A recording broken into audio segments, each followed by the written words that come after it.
এই পৃথিবী নামক গ্রহতে মহান সৃষ্টিকর্তা আমাদেরকে পাঠিয়েছেন একটা পরীক্ষার জন্য, যে দুনিয়ায় সব থাকবে, ভালো রাখবো, মন্দও রাখবো, ন্যায়ও রাখবো, অন্যায়ও রাখবো।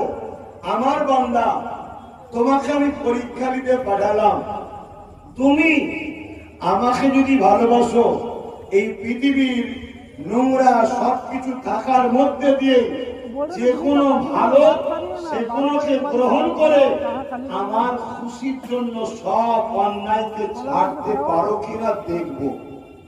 এটা হলো পরীক্ষা। কথা বুঝলেন? এই পরীক্ষায় যারা কেনার পাস করবে তাদেরকে মহান স্রষ্টা তিনার তৈরি করা চির শান্তির মেহমানখানা জান্নাতে রাখবেন। জোরে বলুন সুবহানাল্লাহ।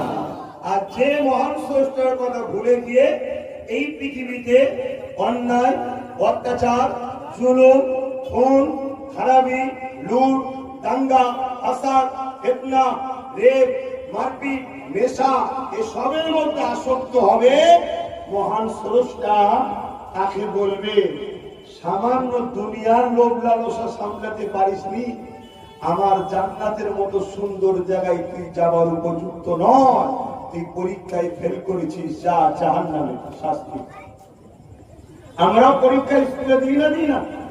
চাকরির পরীক্ষা, বিভিন্ন কামিয়াবির আগে একটা টেস্ট পরীক্ষা হয় না? পরীক্ষা ছাড়া কোনো ফলাফল নাই।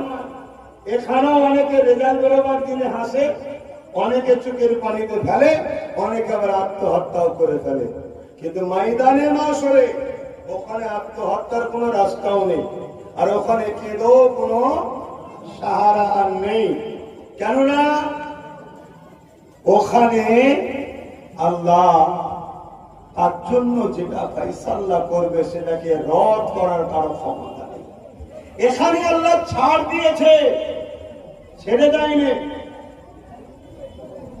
যেমন ইসলাম আজ দুই শ্রেণীর লোক ইসলামের উপরে আঘাত করছে। এক প্রকাশ্য দুশমন, যাদের ভয় ইসলামের সত্য আলোর কাছে তাদের মিথ্যা 2 নম্বরই ধান্দা বন্ধ হয়ে যাচ্ছে, তাই তারা ইসলামকে বড় ভয় করে মিটাতে চায়।